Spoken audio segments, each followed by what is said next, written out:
Goeiemôre, wat 'n wonderlike voorreg om weer vanmôre met u te kan praat. Dit is vandag 9 Mei 2026 en ek wil graag vir jou die volgende vraag vra. Wil jy en ek ook goeie dae sien? Jy sien, liewe mens, ek het nie nodig om vir jou te vertel dat dinge daar buitekant is nie maklik nie en dat die tyd by ons verby snel is, soos die Engelsman sê, 'n understatement. Maar 1 Petrus 3 vers 10 en 11 lees ons die volgende. Want wie die lewe wil lief hê en goeie dae wil sien, moet sy tong bewaar vir wat verkeerd is en sy lippe dat hulle geen bedrog spreek nie. Dan vers 11, hy moet afwyk van wat verkeerd is en doen wat goed is. Hy moet vrede soek en dit najag. Nou kom ons gaan kyk 'n bietjie van naderby na hierdie twee teksverse. Eerstens sê, want wie die lewe liefhet en goeie dae wil sien, wil jy en ek nie ook die lewe geniet nie? Wil ons nie ook elke dag 'n joy in ons hart hê nie?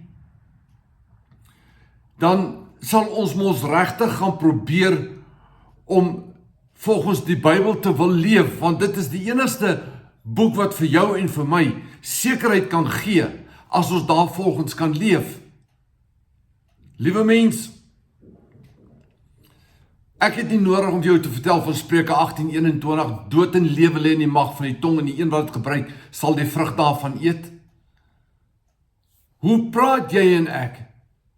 Hier sê die skrif vir ons baie duidelik, ons moet ons tong bewaar, daarom 2 Korintiërs 10:5, ons moet elke gedagte gevange neem tot gehoorsaamheid aan God. So voordat ons praat, dink en dink weer, dink 2 keer voordat jy praat.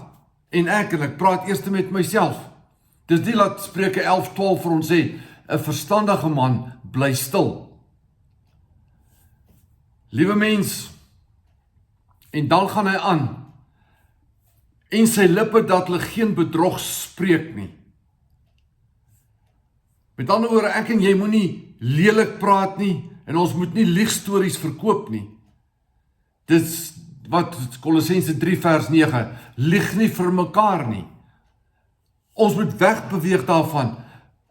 Ons moet ophou om alselfs 'n wit leentjie te vertel.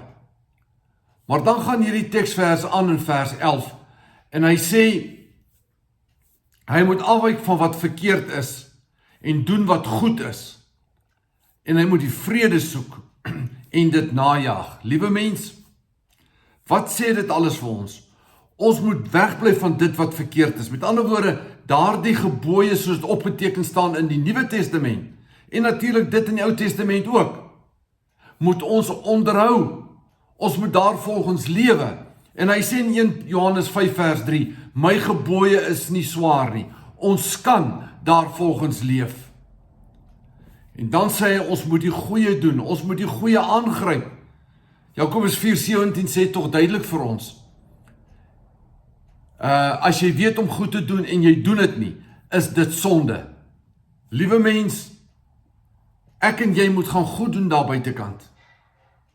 Ek weet, ons kan nie die ridder vir elke persoon op 'n wit perd wees, daar buitekant nie. Maar as ons weet, daar is 'n bepaalde nood of krisis in 'n huishouding, hoekom gaan help ons nie? En dan sê hy, ons moet die vrede najag. Ons moet dit gaan soek en najag. Wat? Hebreërs 12:14, jaag die vrede na met almal, as ook uw heiligmaking, waarsonder jy die Here nie sal sien nie. Ek en jy moet die vrede gaan najag, liewe mens. Dis 'n direkte opdrag, soos dit opgeteken staan in die Nuwe Testament, Hebreërs 12:14. En dan moet dit ons lewenswyse word, dit moet ons lewenstyl word, om daardie vrede na te jaag, die vrede te gaan soek. Liewe mens, ek en jy kan daarvolgens lewe.